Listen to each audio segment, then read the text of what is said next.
Hi y'all, this is Cindy Pelly and I'm the Tireless Tangler. Welcome to my very first tutorial video.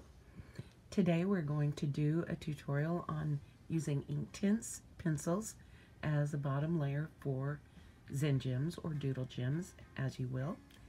And this picture here is a traveling tangle that Amanda Rose Rambo and I traded. I did the Inktense bottom layer, and she went in and finished the green gem and added the flaws, that kind of thing. She's an amazing gem artist, and I highly recommend you go check her out at Vitruvian Art. And I'll put a link in this video so that you can find her easily. If you want to learn how to do great gems, she is the queen.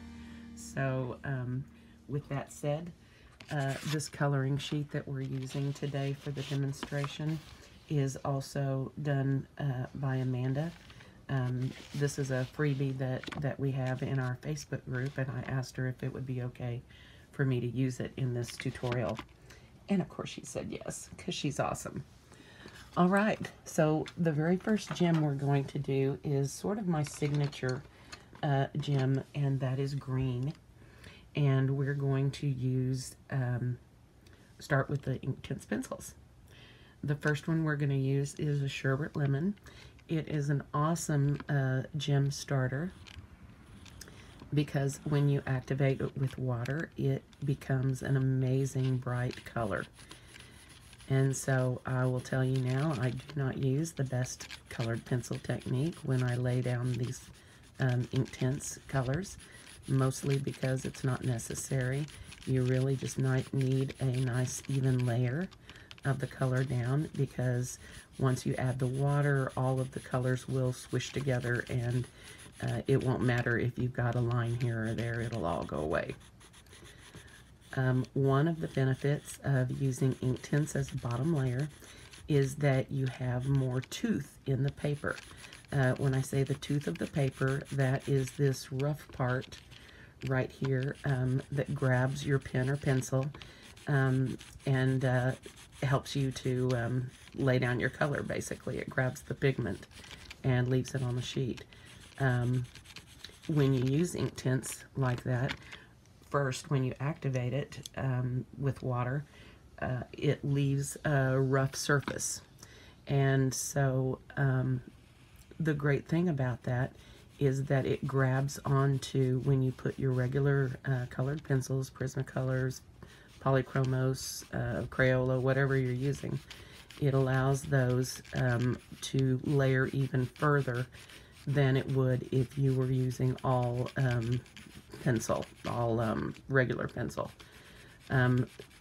Inktense are like watercolor pencils, in that you use them, once you lay down the color, you activate them with water. Now, the great thing is that you have these bright colors. So we're going to add just a little bit around the edges.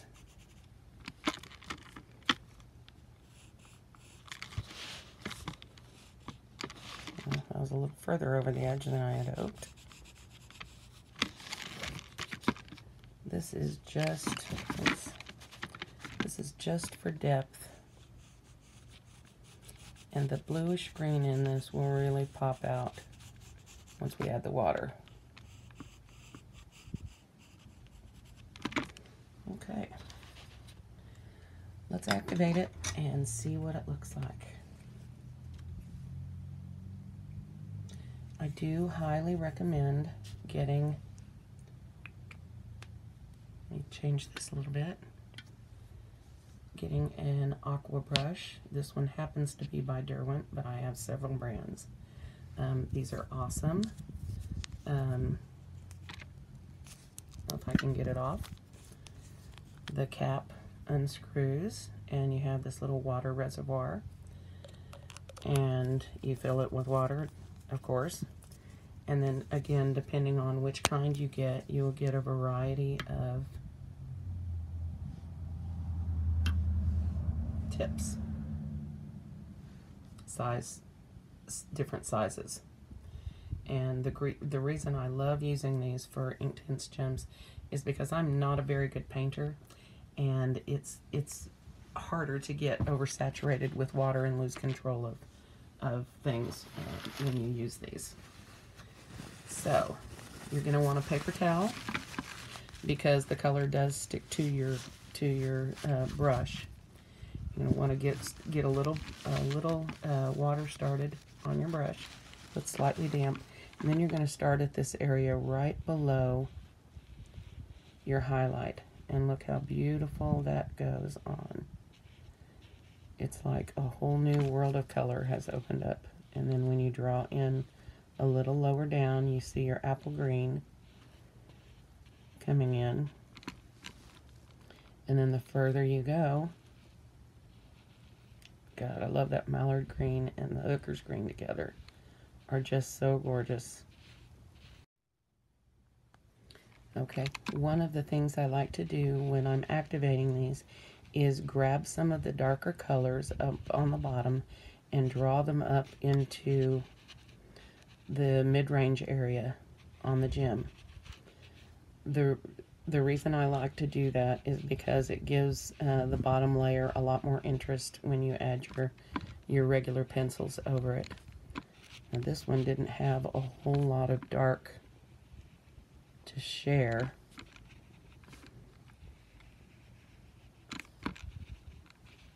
But I really just like to give it a rather mottled look so that when you put your pencil over it,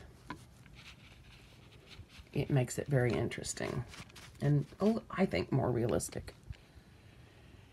Now the other thing you can do with these, you'll see I got a really strong line here, and while your pigment is damp, you want to rub over that and with a clean damp brush and kind of scoop out some of the pigment.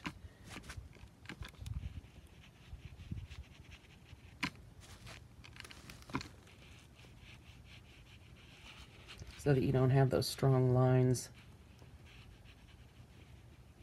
right there. It's kind of hard to see with that wet, but I think you get the impression. Now, you don't have to worry about having flaws, or, for example, this line over here that's really not going away the way I want. But you really can pull a lot of the pigment out just by using a clean brush and wiping it each time. So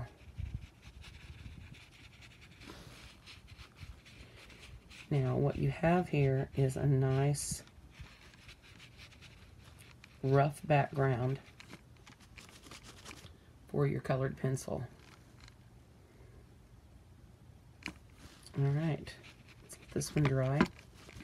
And I'm going to put the camera on fast forward and see if I can do some more color combinations for you.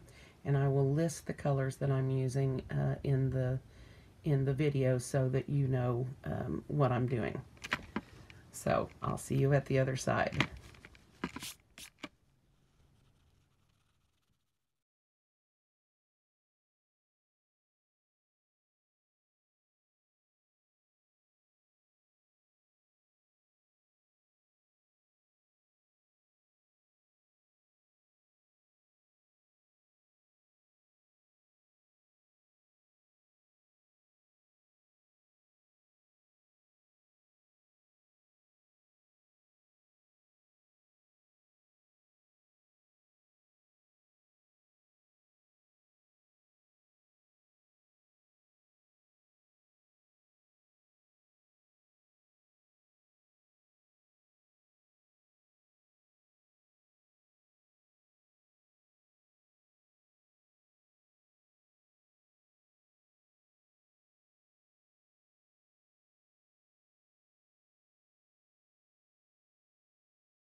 this is Cindy again. I hope you enjoyed this video, and if you did, please give me a like and don't forget to subscribe to my channel.